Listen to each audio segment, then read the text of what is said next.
வளர வளர அது குறையாத இன்பமாக இருக்கும் அப்படின்னு. இந்த பாவத்துக்கும் புண்ணியத்துக்கும் என்ன அப்படின்றது வேறுபட்ட வள்ளலார் சொல்லுவார். இப்போ இந்த வணிகர் இந்த சின்ன அறத்தை கூட அவர் கடைபிடிக்கல இல்லைங்களா? அவ இந்த இடத்துல அவருடைய மன உணர்வும் அறிவும் எப்படி செயல்பட்டது, எப்படி செயல்படுகிறது என்பதை நம்ம பார்க்கறதுல இந்த 5 கலைத்தன்மையில நின்று பாருங்க. அமைதி கலை, படிப்படியா என்ன அலைக்கழிப்பு, அப்புறம் ஒரு திடநிலைக்கு வரோம். அப்புறம் அடுத்தது என்ன வருகிறது, எது எதுவாக இருக்கிறோமோ அந்தந்த வகையில் அதனை ஊக்குகிறது. எப்போ அங்க 2வது படியில ஒழுங்கானா தான் அது மிளிரும். அங்க அந்த படியில சரியாகாத பொழுது 3வது படி வேலை செய்யாது. அறிவிற்கு எல்லாருக்கும் அறிவு இல்லை, எல்லா உயிருக்கும் இருக்கிறது. 4வது படிக்கு வருகிற பொழுது சாந்திக்களில் வருகிற பொழுது ஒரு அமைதி தோன்றுகிறது. அந்த அமைதி எங்கே இருந்து வருகிறதா அதே மன உணர்வு தான். விருப்பு நிலை வெறுப்பு நிலை என்பதெல்லாம் நம்ம சார்ந்து இல்லாமல் பொறுப்பாக நேர்மையாக தூய்மையாக உண்மையாக வருகிற பொழுது அங்கே அந்த தூய்மை என்பது நமக்கு அமைதியை கொண்டு வரும். அதற்கு மேலாக அமைதி மேற்கலை, சாந்தி அதீத கலை, நல்வினைக்கும் தீவினைக்குமான எல்லா எண்ணங்களையும் அறவே போக்கி மெய்யறிவாய் நிற்க செய்யும். அப்போ இந்த கலை என்பது சொன்ன அறிவுன்னு சொன்ன மெய்யறிவாக எப்படி நமக்குள்ள இருக்கிற அறிவு, ஓரறிவு ஈரறிவு என்று பிறப்பு, நான் 6 அறிவு உள்ளவன் வரைக்கும் பிறப்புகளை பார்த்துட்டு 7 வகை தோற்றம் முதல்ல சொல்லப்பட்டது. ஒவ்வொரு தோற்றமும் ஒரு அறிவு நிலை சார்ந்தது. தாவரம் ஒரு பிறப்பு, ஒரு வகை அறிவு நிலை தோற்றம், அது 7 தோற்றத்தில் அது ஒன்று. எனவே அறிவாக இருந்தது, அதனுடைய தன்மைகள் எப்படி இருந்து எப்படி மெய்நிலையில நிற்குது, மெய்யறிவாக நிற்கிறது என்பதை இந்த இடத்தை கொஞ்சம் கவனிச்சாலே கூட நம்ம புரிஞ்சுக்கலாம். அப்ப இது நமக்குள்ள இருக்கா இல்லையா அப்படின்னா இருக்கிறது. இருக்கிறதுனால தான் 36 மெய்க்கூறுகள்ல நம்ம உடம்புல தத்துவ கூறுகள் இருக்குன்னு சொல்லும் போது இதெல்லாம் இருக்கு, இப்படி இப்படி பார்த்துக்கோ, இப்படி கவனின்னு சொல்லணும். நான் சித்தாந்தம் படித்தேன், வேதாந்தம் படித்தேன் என்ன படிக்கலாம், அது படிப்பறிவு. நடப்பு என்ன என்பதுதான் நமக்கு இது கொடுக்கும். அதனால தான் பல பல அடியார் நாடகத்தால் உன் அடியார் போல் நடித்து அப்படின்னு மாணிக்கவாசர் சொல்றாருல்ல, சொல்றாரா இல்லைங்களா? ஏன்னா மற்றவர்கள் நம்மளை மதிக்கணும்னு நினைக்கிற போது அடுத்தவர் மதிப்பை நம்புகிறவர்கள் எதிர்பார்ப்பவர்கள் கண்டிப்பாக தப்புவார்கள், தவறு செய்வார்கள். அந்த மதிப்பு பெறணும்ன்றதற்காக அவங்கள தட்டி விட்டுரும். அதனால தான் அது என்ன, அது விருப்பு, தன் நயப்புன்னு சொல்லுவாங்க. தன்னை தானே ரொம்ப எல்லாரும் கொண்டாடணும் அப்படின்னு ரொம்ப ஆசைப்படுறோம். அந்த நிலையை நம்மளை கொண்டு தள்ளி விட்டுறோம். எனவே படைப்பிலேயே நான் என்ன ஆகணும் என்பதற்கான ஏற்பாடுகள் எல்லாம் ஒரு பிள்ளைய பள்ளிக்கூடத்துக்கு அனுப்பும் போது வேண்டிய எல்லா ஏற்பாடு செஞ்சு அனுப்பி வைக்கிற பெற்றோர் மாதிரி இந்த உலக வாழ்க்கையில வாழ வந்திருக்கிற என்ன எனக்கு வேண்டிய அத்தனை என்னோடு இறைவன் வைத்திருக்கிறானா இல்லையா, கொடுத்துட்டானா இல்லையா? அட கடவுளே உனக்கு கண்டு இல்லையா, இப்படி வச்சிருக்கேன் அப்படி வச்சுட்டு எப்படி வச்சுட்டேன்,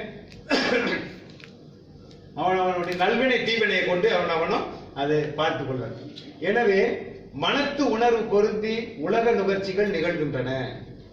மன உணர்வு பொருந்தினா தான் கண்ணு பார்க்குது, எனக்கு அது வேணானா எவ்வளவு பெரிய இதா இருந்தாலும் எனக்கு பிடிக்கலன்னு வச்சுக்கோங்களேன், அப்ப நான் அந்த பொருளை சாப்பிட மாட்டேன். எனக்கு அது வேணும்னு இருந்தா, ஆனா அது 4 பேர் முன்னாடி எடுத்தா கேவலமா இருக்கும் போல இருக்குது. அதனால சரி 5 பேர் உட்காந்துருக்கான், 5 வடை இருக்கு, அப்ப ஆளுக்கு ஒண்ணு தான் கணக்கு பண்ணி வச்சிருக்கான்னு மூளை பட்டுன்னு சொல்லிடுச்சு. மனசு சொல்லுது பார்த்தா நல்லா இருக்குது, இதுல எவனாவது ஒருத்தன் எனக்கு வடை பிடிக்காதுன்னு சொல்லிட்டாலும் ஒண்ணு கிடைக்கும். இல்ல இது என்ன பண்றோம், எப்படி இனிமே இந்த ஊருக்கு எப்ப வர போறோமோ, இது மாதிரி ஒரு வடை எப்ப கிடைக்குமோ அப்படின்னு இந்த மன உணர்வு வேற மாதிரியா அது இச்சையினாலே கணக்கு பண்ணுது. ஒரு வடைக்கு எவ்வளவு கணக்கு இல்லைங்களா? அங்க இப்படிப்பட்ட ஒரு மன உணர்வு அதிலே லயித்து லயித்து லயித்து போகின்ற பொழுது அதை வசப்படுத்துவதற்கு அடுத்து முனைப்பும் முயற்சியும் என்னிடத்துல உண்டாகுது. ஆனால் ஒரு மான உணர்வு நடுவில் தடுக்குது. மானமும் கெடக்கூடாது, அதுவும் வேணும். என்ன பண்ற, அப்ப கள்ளத்தனம் அடுத்த என் அறிவு கள்ளத்தனம் புரிய தொடங்கி விடுது. அதுல ரொம்ப கெட்டிக்காரன் நான் அப்படின்னு ஒண்ணு, அந்த அறிவுக்கு பேரு கார் அறிவு, கருப்பு அறிவு, மறைஞ்சி செய்கிற அறிவு, வெளிப்பட்டு நிற்கிற அறிவு அல்ல. ஆக இப்படிப்பட்ட நிலையில் வருகிற இந்த அறிவை திருவள்ளுவர் கொண்டாடவில்லை. அது வள்ளலார் அகக்கருப்புன்றார், அகத்து கருப்புன்றார், சித்த மலம்ன்றார் மாணிக்க வாசகர். அப்ப சித்தாந்தம் படிச்சு சித்த மலம் அறுக்கணும்னு படிச்சுட்டு இந்த வடக்கே இவ்வளவு வந்துகிட்டு இருந்தாக்கா நீ எப்ப தேர்றது? உனக்கு வஞ்சனம் பண்ணாரா கடவுள்? எல்லாம் வச்சிருக்காரு. அப்ப திடப்படாம அலையும் மனசு இப்பெல்லாம் பண்ணும் இருக்கும். அது ஒன்ற குவிணும் என்பது ஒண்ணு உங்களுக்கு தேவைப்படுகிறது. அப்போ அந்த அந்த நிகழ்வு அந்த நிகழ்ச்சியானது அது நடக்கிறதுனால அதுல நீங்க என்ன நிலைப்பாடு கொள்ளுகிறீர்கள் என்பதை பொறுத்து தான் உங்களுடைய வளர்ச்சியை தவிர உங்களை சுத்தி இருக்கிற எதுவும் உங்களை ஒன்றும் பண்ணல, ஒண்ணுமே பண்ணல. நீங்க தான் அதை என்னமோ பண்ணணும்னு நினைக்கிறீங்க, அதை வச்சு பண்ணிக்கொள்ளணும்னு நினைக்கிறீங்க.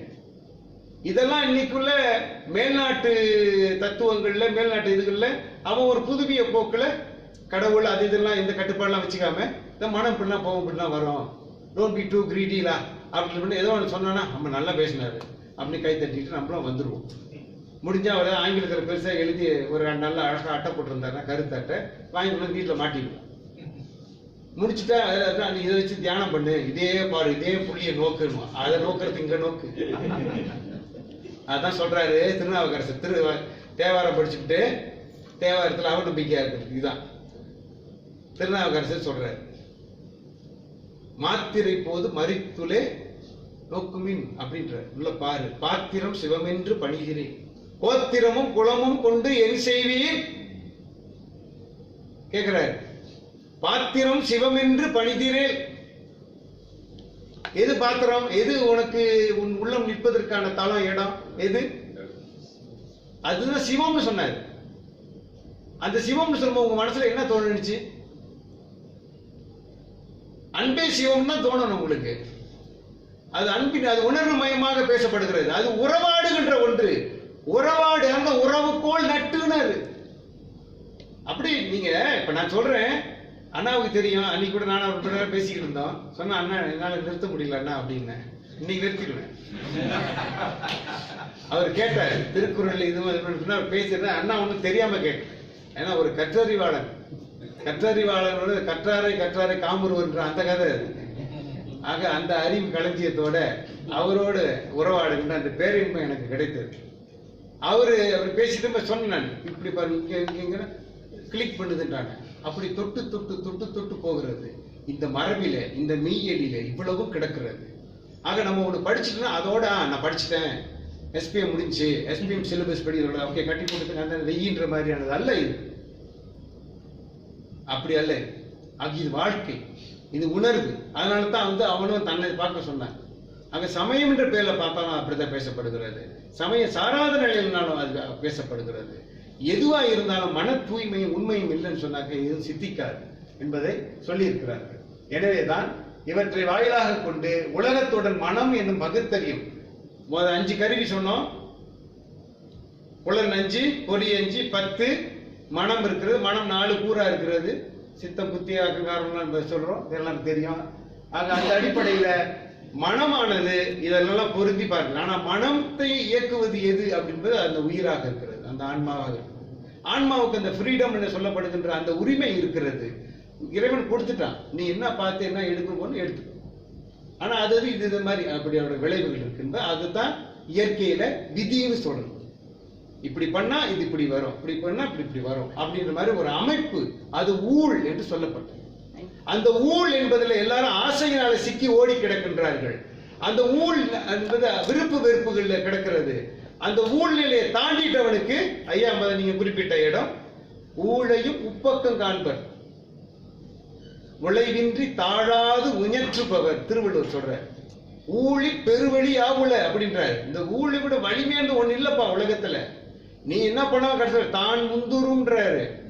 போனது மாதிரி தோத்த மாதிரி நீ வென்றுட்ட மாதிரி காட்டானா நீ வென்று மறுபடியும் வந்து அது உன்னை வென்று விடும். அப்படி மாதிரியான பொல்லாத இது திரும்ப திரும்ப இது காட்டிக்கிட்டே இருக்கும் அப்படின்னு சொல்லுவார். அந்த ஊழ் அதிகாரம் தான் அறத்துப்பால்ல கடைசி. அப்போ வெற்றி எங்க இருக்குங்க? ஏன் அங்க வச்சிருக்கிறாரு? யாருக்கிட்ட போர் நடத்தணும்? தன்னோடு போர் நடத்த வேண்டும். தன்னிடத்துல போர் நடத்த வேண்டியிருக்கு. நம்ம என்ன பண்ணிட்டு இருக்கிறோம்? ஊராங்க கூட போர் நடத்திட்டு இருக்கிறோம்.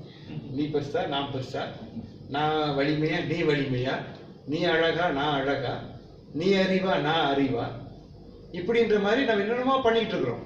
ஆக நம்ம முன்னோர்கள் இதெல்லாம் ரொம்ப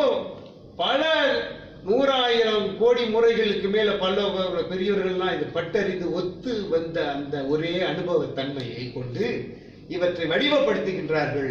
இது வடிவப்படுத்தி 56 ஆண்டுக்கு மேலாச்சு. அதனால தான் முதல் தமிழ் சங்கத்தின் தலைமை புலவனே அவன் ஒரு மெய்யறிவாளனா தான் உட்கார்ந்து இருந்தான். பற்றெல்லாம் நீங்கிய நிலை கடவுள் நிலை, கடவுள் மயமான நிலை. இப்ப எனக்குள்ள என்ன இருக்கிற என்னென்னமோ பாருங்க, ஆசையெல்லாம் எல்லா ஆசை வெங்காயம் எல்லாம் போச்சு. இப்ப ஒண்ணுமே இல்லை, வெறுமையாக ஆயிடுச்சு. வெறுமை அங்க வெறுமை இல்லைங்க, இங்க என்ன இருக்கிறது? நான் சொன்ன இந்த ஊழ் நிலை கட்டத்தை தாண்டின பிறகு என்ன வருகிறது? இறைமயம் வருகிறது. அந்த இறைமயமான நிலையில நிற்கின்ற பொழுது அதுதான் கடவுள் மயமாதல். கடவுள் நிலை அறிந்து அம்மயம் ஆதல் வள்ளலார் சொல்லுவார். அப்ப கடவுள் நிலை அந்த மயமானவர்களுக்கு பேரு ஏற்கனவே அவனுக்கு ஒரு பேர் இருக்கும் உலகத்துல, அது உலகியல் பேர், அதுக்கு மேல அவனுக்கு இருக்காது. அதுக்கு தான் அவனுக்கு வேறு பேர் கொடுக்குறது. அதுதான் அது மறு சில பிறப்புன்னு சொல்லுவாங்க. அது கூட ஒரு பக்குவத்து வரைக்கும். அதையும் தாண்டின நிலை, அந்த தாண்டின நிலையில கடந்த நிலையில வருகிற பொழுது அவர்கள் கடவுள் என்ற பட்டம் அவர்களுக்கு அவங்க போட்டுக்க மாட்டாங்க. உங்க பேர் என்ன? நான் திரிபுரம் எரித்த விரிசடை கடவுள் அப்படின்னு சொல்ல மாட்டாங்க. அவருக்கு பேர் இல்லை. ஓர் உருவம் ஒரு நாமம் ஒன்றுமில்லாத எப்படி இறைவனுக்கு இலக்கணம் சொல்லப்பட்டதோ, ஒரு உருவமும் இல்லை அவருக்கு, ஒரு நாமமும் இல்லை என்று அந்த இடத்துல போய் உட்கார்ந்துட்டாங்க. அப்ப அந்த அந்த நிலை அறிவு என்னவாகிவிட்டது? அங்கே ஒளிர்ந்து விட்டது. மெய்யறிவாக வாளறிவாக வந்து விட்டது. அந்த நிலையில வந்த அந்த ஒளிர்ந்த நிலைக்கு பேரு தான் நந்தின்னு பேரு. நந்தின்னு அந்த காலை உட்கார்ந்து அது இல்ல நந்தி. அந்த நந்திக்கு பொருள் வேற, அது சொல்ல அடிப்படை வேறு நிலைகள் வேற. ஆக அந்த ஒளி நிலையில வருகிற பொழுது அதான் அந்த நந்தி.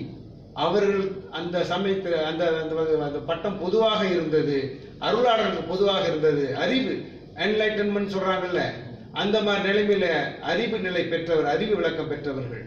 அந்த நிலை அறிவு விளக்கம் பெறுதல் தான் தொல்காப்பியர் என்னன்னு சொல்றாரு? வினையின் நீங்கி விளங்கிய அறிவின் முனைவன் கண்டது முதல் நூலாகும். வினையின் நீங்கி விளங்கிய அறிவு, அந்த இடத்த பிடிங்க. விளங்கிய அறிவுனா அப்படின்னு மிளிர்ந்த நிலை, அது ஒளி நிலை. நம்முடைய இதுல ஊனினை உருக்கி உள்ளொளி பெருக்கின்னு சொன்னாரு. புழுத்தலை புள்ளையனேன்னு சொன்னார். பொழுதினை சுருக்கும் புழுத்தலை புள்ளையனேன்னு சொன்னார் இல்லைங்களா? உள்ளொளியை பெருக்கலாம், சுருக்கலாம். தீய தன்மைகளால அந்த ஊழ் நிலையிலே கூட விடுதலை ஆகிறதுக்கு முதல்ல உடனே கடக்க முடியுங்களாலும் சரி, தீயது செய்யாத நல்லதன் பக்கமாவா. நல்லதும் இதா போட அந்த இருவினையும் விடு. இருள் சேர் இருவினையும் சேரா இறைவன் பொருள் சேர் புகழ் புரிந்தார் மாட்டு. அந்த நிலை என்பது இரண்டு வினைக்கும் அவனுக்கு ஒண்ணு அவன் உரிமை கொண்டாடல. எனக்கு பிடிச்சது எனக்கு பிடிக்காதுன்ற விருப்புகள் அவன் இல்லை, அதை கடந்துட்டான். அந்த நிலையில வந்தவர்கள் தான் கடவுள் சொல்லப்பட்டார். அப்படிப்பட்ட ஒரு அறிவு மரபு, அந்த மாதிரியான அறிவர்கள் அவங்களைத்தான் தொல் ஆணை நல்லாசிரியர் சொன்னாங்க. இந்த நல்லுன்னு இன்னைக்கு சொல்றதுக்கு சாதாரணமா இருக்கு. இன்னைக்கு ஸ்ரீன்னு போட்டுக்கிறாங்கல்ல, ஆசிரியர் சொல்றதை விட ஆச்சாரியார்னா அது ரொம்ப பிரமாதம். உடனே தெளிவா இருந்த கூட ஒரு மாதிரி ஆயிடுவான். கொஞ்ச நேரம் குழப்பிட்டு மறுபடியும் வரும். ஆமா இல்ல, ஆசிரியர் தான். ஆசு இரிபவர், ஆசு இரிந்தவர். அப்படிப்பட்ட நிலையில இரிசுதெல்லாம் நீக்குதல். இரிசு இரிசு இரிசி, அந்த இரிசியில வந்து பிள்ளை ஈயை நீக்கிவிட்டு ரிஷி ரிஷி. இப்ப நான் வடநாட்டுல போய் அங்க மொழி மாற்றம் அடைகிறது. ரிஷி ரிஷியை கல்யாணம் பண்ணியிருந்தா மனைவி ரிஷி பத்தினி. வணங்குதா உங்களுக்கு? அப்படின்னா சமண மதத்திலே கூட அந்த ஆசீவகத்திலே கூட அந்த குருமார்களுக்கு நந்தின்னு பேர் வரும். சம்பந்தர் பாட்டுல சொல்லுவாங்க இந்த நந்தி அந்த நந்தின்னு சொல்லி சில சமணர்களை சொல்லுகிற போதும் அந்த காலத்துல இந்த பட்டம் பொதுவாகத்தான் இருந்தது. அந்த அறிவு நிலை ஒரு குறிப்பிட்ட மதத்தை சேர்ந்தவருக்கு தான் உரியதுன்னு இல்லை. அது எந்த மதம் என்பது ஒரு ஆரம்பம், அதுக்கு அந்தாண்ட அதோட உச்சத்தை தொடுகிறோமோ அது பொதுமையில போய் நிற்கிறது. ஆக தமிழர் நடுவிலே, தமிழர் மெய்யியலிலே அவர்களுக்கு விளங்கிய மிக பொதுவான மெய்யறிவுகளை பட்டமாக இருந்தது எதுன்னு கேட்டீங்கன்னாக்கா இந்த பட்டம். நந்தி என்பது கடவுள் என்பது. அதனால்தான் திருவாசகத்துல மாணிக்கவாசனுடைய வரலாறு 63 வரலாறு சொல்ற பெரிய புராணத்துல இல்ல. பெரிய புராணத்துல மாணிக்கவாசகரை பத்தி இல்ல, விடுபட்டுருச்சு. அதுக்கு பல பல காரணம் சொல்லுவாங்க, அதெல்லாம் நம்ம பேச வேண்டாம். ஆனா அந்த மாணிக்கவாசகர் வர விழுப்பட்டதுனால எல்லாம் பார்த்தீங்கன்னா திருநாவுக்கரசு நாயனார் புராணம் அப்படின்னு ஒண்ணுன்னா ஒரு நாயன்மாருக்கு புராணம்னு வந்து வரும். அது குறையா இருந்ததுனால அப்படியே எடுத்து கடவுள் மாமுனிவர் என்ற ஒருவர் பேர் பாருங்க, கடவுள் மாமுனிவர். அவர் வந்து திருவாதவூர் அடிகளார் புராணம் பாடுறார், தனியா இருக்கு. இப்ப நீங்க இதெல்லாம் பொறுமையா பார்க்கணும். சொல்றாங்க ஒரு சமயத்துக்கு உண்மையா இருக்கிறது உண்மைதான், உண்மையா இருக்கணும், பற்றாக இருக்கணும். அதே வேளையில நமக்கு கடவுள் கூடவே வச்சிருக்கிறாரு. என்ன அது காட்டின கலை 5 நிலையில இங்கேயும் நீங்க அதை எடுத்துக்கொள்ளுங்க. எனவே இந்த அடிப்படையில் நம்முடைய உயிரானது நாதம் விந்துன்னு சொன்ன நாம பார்க்கக்கூடிய 2 வித இயக்கம், அணு நிலை தொடங்கி அண்ட நிலை வரைக்கும் சரி, பிண்டமாக இருந்தால் உயிர் உள்ளது சரி, உயிர் அற்றதும் சரி, என எல்லாவற்றையும் நம்முடைய முன்னோர்கள் ஓங்கார கருத்தியலை அடக்கி பிடித்தார்கள். அந்த ஓங்கார கருத்தியல் அடிப்படையில் வந்ததுல நடுவாக நிற்கக்கூடிய இசையாக இயல் இசை நாடகம் வருகின்ற போது அந்த இசை முதலான கலைகளில் கூட அதே மெய்யியலின் அடிப்படையிலேயே வகுத்தார்கள்.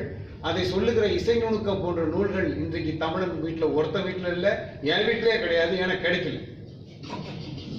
அதை போய் தேடி ஊர்ல சொல்லி இருக்கிறேன்.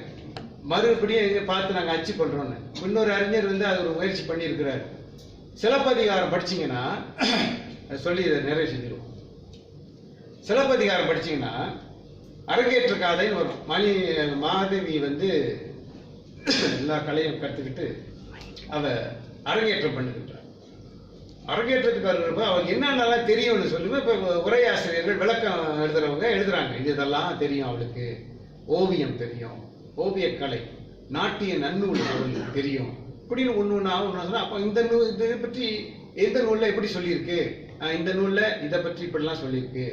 ஆனா அந்த நூற்பாக்களை எல்லாம் எடுத்து போட்டு அடியாருக்கு நல்லார் போன்ற பேர் அறிஞர்கள் அவங்க எல்லாம் விளக்க ஒரு எழுதுறாங்க. எழுதும் போதுதான் இது இசை நுணுக்கத்துல இவ்வாறு சொல்லப்பட்டிருக்கிறது. இதைத்தான் இளங்கோஅடிகள் இந்த இடத்துல மாதவியினுடைய தகுதியா சுட்ட வர்றாரு அப்படின்லாம் ரொம்ப அழகா போத்திருக்கிறாங்க. இந்த சிலப்பதிகார காலத்துக்கு பின்னாடி வந்த நூல்களே பல்லாயிரக்கணக்கான நூல்கள், இசைத்தமிழ் நூல்கள் ஒண்ணு கூட இல்லை, எல்லாம் அழிஞ்சு போச்சு, அழிச்சுட்டாங்க.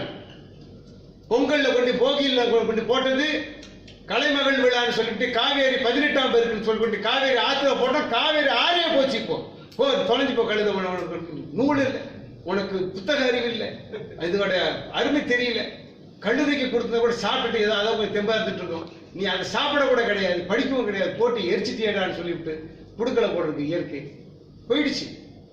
அப்படிப்பட்ட ஒரு நிலையில இருந்த அந்த இசைத்தமிழ் இசையிலேயே உள்ள நாள் தான் 7 இசையா இசை பயனாய் சொல்லி சுந்தரர் வந்து எடுத்து பாடுறாருன்னா எந்த மொழியில கடவுளை 7 இசையா இசை பயனா சொன்னா? டோர் நீ இருக்கிற அப்படின்னு சொல்லி எந்த கடவுள் சொன்னா சொல்லியிருக்கானா? இல்ல. ஆக தமிழருடைய இந்த இவ்வளவு வளமார்ந்த இந்த ஒரு ஆன்ம வளம் என்பது எவங்கிட்ட இருந்து கடன் வாங்கினது இல்லைன்னு முதல்ல தெரிஞ்சுக்கணும். 2வது, இவன் கூட இதை பார்த்து ஆசைப்பட்டு சேர்ந்து வாழ்ந்து இவனுடைய நாகரிகத்தை ஏற்றுக்கொண்ட அந்நியர்கள், பல்வேறு காலகட்டங்களில் வந்தவர்கள், இந்த மொழியில் இருக்கிற இதெல்லாம் வந்து நாம ஆளுமை செய்ய வேண்டும், நாம இதுல தலைமையை நீ விளங்க வேணும்னு முதல் கட்டத்தில் இருந்தான். அப்படி ஆளுமை செய்யணும், நானும் சிறப்பா இது பார் மதிக்கப்படணும்னு ஆசைப்பட்டவர்களை தமிழர்கள் தடுக்கவில்லை, நீ செய்ப்பா அப்படின்னு விட்டுட்டாங்க. சங்க காலத்துல இருக்கக்கூடிய தமிழ் புலவர்களை பாத்தீங்கன்னா ஆரிய புலவர்கள் இருக்கிறார்கள், ஆரியர்கள் இருக்கிறார்கள், நல்ல தமிழ் பேரோடு இருக்கிறான், தமிழுக்காக போராடி இருக்கிறான். தமிழ் புலவர்கள் செய்யாதவர்கள் தமிழுக்கு ஏதோ கொஞ்சம் சிறு மதிப்பு குறைவு வந்த இடத்துல அவன் குரல் கொடுத்திருக்கிறான். ஏன்? தமிழை ஒழுங்கா இருந்ததுனால அவன் ஒழுங்கா இருந்தான். அப்ப தமிழன்கிட்ட எது மதிக்கப்படுகிறதோ அதை அவனும் மதிப்பாக மதிக்கப்படும்படியாக அவன் கற்று தேர்ச்சி அடைந்தான். தமிழனும் அவனை பாரு. அப்ப அது நட்பு காலம். இது 3ஆம் சங்க காலம் வரைக்கும் இருந்ததுங்க. அதுக்கு அப்புறம் வரும்போது அந்நியர்கள் வந்துட்டாங்க. தமிழ் இருக்கிற நூல்களை படிப்பிப்பார் இல்லை, இசைக்கலைஞர்கள் பாணர்கள் சொல்லுவாங்க, அவங்களே 2-3 வகைகளை சொல்லுவாங்க. இந்த அறிஞர்கள் எல்லாம் வந்து பேணுவார் இல்லை, வந்து உக்காந்துருக்கலாம் வேற வேற மொழிக்காரனா இருக்கிறான், அரசனா இருக்கான், அவங்ககிட்ட போய் தமிழ்ல போய் என்ன பாட்டு பாடுறது. அப்ப அவன் மொழியை கத்துக்கிட்டு அதுக்கேத்த மாதிரி இவங்க தமிழ் இசையை தான் கொண்டு போறாங்க. இன்னைக்கு ஏன் 13ஆம் நூற்றாண்டுல சங்கீத ரத்னாகாரம் சொல்ற ஒரு நூல், சாரங்க தேவர்ன்றவர் வந்து வடநாட்டுக்காரர். அவன் வடநாட்டுல வந்து சாரங்க தேவர், அவன் காஷ்மீர்காரன். அவங்க தமிழை மரியாதை போட்டுருவான். அதனால சாரங்க தேவர்னு போட்டு வச்சிருக்கிறான். அவன் வந்து தென்னாட்டுக்கு வர்றான். வந்து இசை படிக்கிற காலகட்டத்தில் சோழர் ஆட்சி சரிஞ்சு இதாக ஒரு மாதிரியே போயிட்டு இருந்த நேரம் ஓதுவார்கள் மாதிரியான இசை, திருமுறை இசை, பண்ணி இசை, இதெல்லாம் அவங்க மாதிரி உள்ள கலைஞர்கள் அவங்கெல்லாம் தேடி தேடி இப்படி போய் கற்றுக்குறான். கடைசியில் அந்த ராகங்களுக்கு என்ன பேர் போட்டிருக்கான் தெரியுங்களா? தேவார வர்த்தினி. 13ஆம் நூற்றாண்டு, இன்னைக்கு 700 ஆண்டு தான். அங்கேருந்து கொண்டு போய் இந்த தமிழ்நாட்டிலேருந்து கொண்டு போன சிறப்பான பண்ணு, இந்த பண்ணு வேற எங்கேயும் கேட்கலன்னு சொன்னா அதுக்கு தேவார வர்த்தினின்னு வச்சிருக்கானே. நீ தமிழுக்கு இயல் இசை நாடகம்னு தமிழ் பிள்ளை கேள்வி கேட்பாங்க. முத்தமிழ் என்றால் என்ன? இயல் இசை நாடகம். சரியான விடை. விடு, பரிசு கொடு, போயிட்டோமா? அதோட ஜென்மத்துக்கு அது இயல் இசை நாடகம் என்னன்னு தெரியாது. இந்த வரலாறு இருக்கிறது. இசை தமிழ் கத்துக் கொடுக்கிறீங்க. பள்ளிக்கூடத்துல இசை கல்வின்னு சொல்லி கொடுத்துட்டானா இல்லையா? அரசு உனக்கு தமிழ் பள்ளியை கொடுத்து வச்சிருக்கானா இல்லையா? அங்க சொல்லக்கூடாத தடையா போட்டு வச்சிருக்கான். சொல்லலாமா இல்லையா? நீ உனக்கு இருந்தாலே நீ சொல்லுவ. சட்டியில இருந்தாலும் ஆப்பையில வர்றது உனக்கே இல்லைன்னு போது உன் பிள்ளைக்கு நீ சொல்லல. இல்ல இதெல்லாம் வந்து இருக்கு. கணிதத்தை சொல்றான். ஓ, ஆரிய பட்டா இதெல்லாம் கண்டுபிடிச்சாரு. அப்புறம் தமிழ் பட்டா ஒண்ணு கண்டுபிடிக்கலையா? நீ தமிழனுடைய வரலாறு சொல்றிய, எவனுடைய வரலாறு சொல்ற?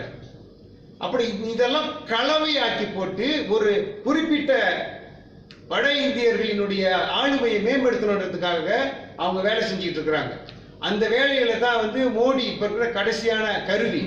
மோடியை இயக்குபவர்கள் வேற பெரிய பெரிய முதலையெல்லாம் பின்னால இருக்கு. சும்மா நம்ம அப்பப்போ மோடியை திட்டிட்டு இருக்கோம். நான் கூட திட்டிப்படுறேன். பாவம், அவர் திட்டப்பட உண்மையிலே. அவரு வந்து இடையில போய் சொல்லிவிட்டாரு, சமஸ்கிருதத்தை விட ரொம்ப பழமையான மொழி தமிழ் அப்படின்ட்டு. ஏன்னா தமிழ்நாட்டுல வேவல பருப்பு. அதனால இப்போ என்ன பண்றான் வந்து கொண்டாந்து இது சோறு சாப்பிட்றவன சப்பாத்தியை சாப்பிடு, ஆனா எப்படி சாப்பிட வைக்கிறது ஒண்ணு நான் அப்படின்ற மாதிரி தான் இவன் வந்து கொண்டாந்து தமிழை புகழ்றான். சரி, புகழ்ந்துட்ட எல்லா பல்கலைக்கழகத்திலும் இந்தியாவினுடைய மூலமொழி, இந்தியாவின் முதல் மொழி, எல்லா இதுலயும் தொன்மையிலும் சிறப்பு வாய்ந்த மொழி. இந்த மொழி எல்லா பல்கலைக்கழகத்திலும் எல்லாரும் படிக்கணும். விருப்ப மொழியா கண்டிப்பா எல்லாரும் படிக்கணும். ஒரு எல்லாரும் வந்து தமிழை தெரிஞ்சிருக்கணும். நம்ம நாட்டு மொழி சுதேசியம் அப்படின்னு சொல்றல்ல, சுதேசம்னு சொல்றல்ல, அந்த தேசியத்துல ஏன் இதுக்கு இடம் கொடு. வந்து நடிச்சா ஒருத்தன் திருவள்ளுவருக்காக, அவன் ஒரு விஜய் வந்து நடிச்சான். அவன் வந்து நடிச்சுட்டு கடைசியில் போனோன்னு அங்க போன சாமியார் பயிலும் சேர்ந்து என்ன சொல்லிட்டான்? திருவள்ளுவர் நீ யாருன்னே தெரியாது. கங்கை புனிதமானது. புனிதமான கங்கைக்கெல்லாம் ஒன்னையா கொண்டாந்து வைக்கணும். நாங்க எங்க ஆள்லாம் நாங்க வச்சிருக்கிறோம். அப்போ உங்க ஆளு நீ அங்க இல்ல. உலகத்துக்கே வள்ளுவர் பாரதியார் ரொம்ப பெருமை உலகத்துக்கே கொடுத்துட்டான். அப்படின்னா உலகத்தை கொடுத்துட்டா இன்னைக்கு நீ கங்கையில கொடுக்கலையோ? கங்கையில எடுத்துக்கலையா? உலகம்லாம் எடுத்துக்கிச்சு திருவள்ளுவர், கங்கை எடுத்துக்கலையா? அப்ப அங்க வைக்க வேணாட்டான்ல. ஜெயலலிதா இருக்கும்போதே கட்டி மூலையில போட்டாங்கல்ல திருவள்ளுவரை, இல்லைங்களா? எத்தனை தடவையா உங்களுக்கு வந்து விழிப்புணர்வு கொடுக்கறது? எதிரியும் கொடுக்கிறான், நம்மனும் கொடுக்கிறான், விழிக்க மாட்டேங்கிறானே. ஏன்? அப்படித்தான் இங்கேயும். அதனால்தான் சொல்றோம், விடுதலை பெற்றவர்கள் எல்லோரும், சரியாக உணர்ந்தவர்கள் எல்லோரும் நாம் தமிழர். நம்முடைய மொழியால, நம்முடைய இனத்தால, நம்முடைய சமயத்தால நாம் தமிழர்.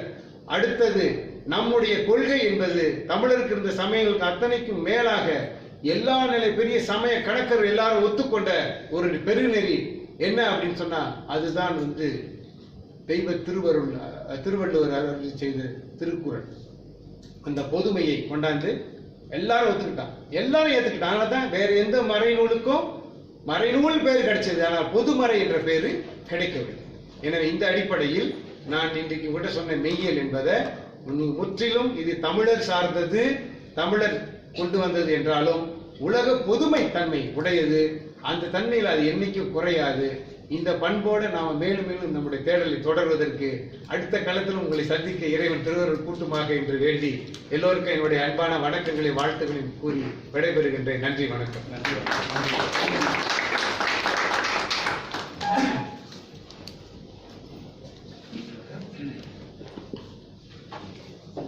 கடந்த ஒரு 1.5 மணி நேரம் வந்துட்டு நல்ல ஆழ்ந்த அகன்ற நுண்ணிய கருத்துக்களை வந்துட்டு திருச்செல்வனார் அவர்கள் வந்து நமக்கு சொன்னாங்க.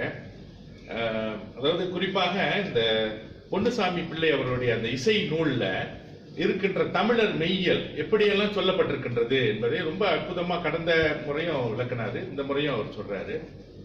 தொடர்ந்து அந்த அணு முதல் அண்டம் வரை, அப்புறம் இந்த ஓங்காரம், அப்புறம் அதாவது சைவ சித்தாந்த அந்த 36 தத்துவங்கள், இப்படி தமிழர் மெய்யியல் தொடர்பாக பரவலா அப்படி பேசிட்டே போறாரு.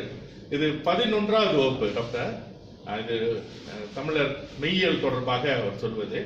ஆகவே நம்முடைய இறுதி இலக்கு என்னன்னாக்கா இந்த தமிழர் மெய்யியல் வகுப்பு நீ தொடர்ந்து செல்லும். இந்த ஆண்டு இந்த தமிழர் மெய்யியல் நூல் வந்துட்டு வெளியிடப்படும். அந்த நூல் அவர் எழுதி முடிச்சிட்டாரு. அது 10 ஆண்டுகளுக்கு முன்பே அவர் எழுதி முடிச்சிட்டாருன்னு நினைக்கிறேன். அந்த நூலை வந்துட்டு அந்த எழுதிய நூலை அவர் வந்து ஒரு 50க்கு மேற்பட்ட முறை வாசிச்சிருப்பார், அவரே வாசிச்சிருப்பார் அவர் எழுதின நூலை. அவை அந்த அளவுக்கு இதெல்லாம் வந்துங்க. இது ஏன்னாக்கா இது நாம் எங்க போய் பெறுவது? எந்த நான் ஒரு ஆசிரியை இன்றைக்கு அழைச்சேன் நான் இந்த நிகழ்ச்சிக்கு. அவங்க கேட்டாங்க இந்த மாதிரி, சார் அவர்கிட்ட அவர் முனைவரா PhD வச்சிருக்காரா அப்படின்னு. அவர் எத்தனை PhD நீங்க கொடுக்கறது? அது முனைவர் என்ன அவங்க நினைக்கிறாங்கன்னா கல்வி என்பது அந்த அந்த மாதிரி தான், அறிவாற்றல் என்பது அப்படி அல்ல. ஆகவே வந்துட்டு இது இது இந்த கருத்துக்களை கேட்கும் பொழுது உங்களுக்கு நன்றாக தெரிந்திருக்கும் அவர் சொன்ன கருத்துக்கள் எல்லாம். குறிப்பா இந்த மூல பெருந்தமிழ் மரபு தொடர்பாக அவர் வந்துட்டு ஆற்றிய உரைகள் அது வந்துட்டு நூலாக்கம் செய்யப்பட்டிருக்கு, பயிற்சிகளாக இருக்கின்றது. அந்த பயிற்சியை மீண்டும் இப்ப பட்டறைகளாக மூல பெருந்தமிழ் பட்டறை நம்முடைய ஜெகா அவர்களுடைய ஆதரவோடு அந்த மூல பெருந்தமிழ் பட்டறை வந்துட்டு கடந்த ஆண்டு ஒரு சில பட்டறைகள்லாம் நடத்த முடிந்தது. இந்த ஆண்டு மீண்டும் தொடங்குறோம். அந்த பட்டறைகள் நடக்குது. ஏன்னா இங்க பேசப்பட்ட கருத்துகள் அது நூல் வடிவம் பெற்று பிறகு தமிழாசிரியர்களுக்கு அதை கொண்டு போய் சேர்க்க வேண்டும் என்ற எண்ணம் தான். இப்ப அடுத்து இந்த தமிழர் மெய்யியலையும் கொண்டு போய் சேர்க்கணும்.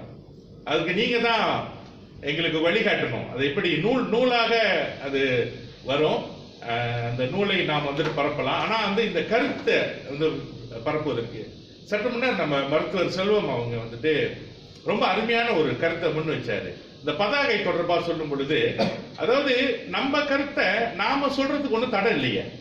இப்போ அவர் சொன்னார்ல, இப்போ மோகன்சான் வந்து பொங்கல் வாழ்த்து அனுப்பிவிட்டாருன்னா தமிழ் புத்தாண்டு பொங்கல் வாழ்த்துன்னு திரும்ப அனுப்பினாரு. அப்ப அதை சொல்வதற்கு நமக்கு எந்த தடையும் இல்லை, அதுக்கு நம்ம ஒன்றும் தயங்க வேண்டாம். இப்ப நம்முடைய கருத்துக்களை நாம தெளிவாக வெளியில சொல்லாங்களே, அதுல எந்த விதமான தடையும் நமக்கு இல்லை. ஆகவே இந்த தமிழியல் பட்டறை தொடர்ந்து நாம் வந்து பள்ளிகளை மட்டுங்க தமிழாசிரியர்களை மட்டும் நம்ம இலக்காக வைக்கல. மற்ற பொது அமைப்புகள் எதுவும் ஒரு 30 பேர் இருந்தாலும் அல்லது 20 பேர் இருந்தா கூட அந்த பட்டறையை வந்து நாங்க அங்க நடத்தி கொடுக்கறதுக்கு அணியமாக இருக்கின்றோம். ஆகவே இந்த செய்தியை நீங்க பரப்புவீங்க நான் எதிர்பார்க்கிறேன். கடைசியா அவரு சொன்னாரு, இந்த மாதிரி அவருடன் நான் ஒரு மணி நேரம் அளவுல உரையாடினேன். அந்த உரையாடல் வந்து ஐயன் தெளிவு தான். அவர் சொன்ன மாதிரி பெரிய கருத்தாடல்லாம் நான் அவரிடம் கேட்டு தெளிவு பெறுவதற்காகத்தான் நான் அவரை தொடர்பு கொண்டு நான் பேசினேன். ஆனா இன்றைக்கு அவர் சொன்ன அந்த செய்தி எனக்கு ரொம்ப ஆழமா பதிந்தது. என்னன்னா, நம்மளாம் திருவேடம் விட்டு கொண்டிருக்கின்றோம். நீங்க வேடம் போட்டுக்கிட்டு இருக்கீங்களா தெரியல, நான் போட்டுக்கிட்டு இருக்கேன். ஏன்னா நாம் சமயம் சார்ந்த இடத்துல அந்த வேடத்தை போட வேண்டி இருக்கின்றது. அப்படி இல்லாம அவர் சொன்ன மாதிரி அந்த ஒரு பொதுமை நிலைக்கு நாம் வந்து செல்லணும். ஆகவே இங்க பேசப்பட்ட கருத்துக்களை அதை கொண்டு போய் சேர்க்கின்ற ஒன்று, அவர் சொன்னால நம்ம வீட்டுக்கு கொண்டு போக முடியல, அது வெளியில மட்டும் பேசிட்டு வீட்டுக்கு கொண்டு போக முடியாத நிலை என்பது ரொம்ப ஒரு இந்த நிலை தான். ஆகவே அதை செயல்படுத்துவோம் என்று உங்க அனைவரையும் வேண்டி கேட்டுக்கொண்டு அடுத்த வகுப்பு தொடர்பாக நம்ம அறிவிப்பு செய்வோம். இங்க நம்முடைய மருத்துவரை வந்து நூல்கள் தென்மொழி நூல் இருக்கு, 3 ரிங்கிட் ஒரு இது, நீங்க அதை பெற்று செல்லலாம். மற்றவங்களுக்கு நீங்க வாங்கி கொடுக்கறதா வாங்கலாம். அவர் திரு அரசேந்திரன் அவர்கள் எல்லா நூலையும் கொடுத்திருக்காரு. மருத்துவர் மொத்தமா பணம் கொடுத்து வாங்கிட்டாரு. அது விற்கிதோ இல்லையோ அவர் அந்த செலவு அப்படியே எடுத்துட்டு போயிடுவாரு. இப்படிதான் எல்லாத்தையும் செய்துகிட்டு இருக்காரு இந்த நிகழ்ச்சி உட்பட. ஆகவே அது வாங்கி ஆதரவு தெரிவிக்கும்படி கேட்டுக்கொண்டு, உணவும் மருத்துவர்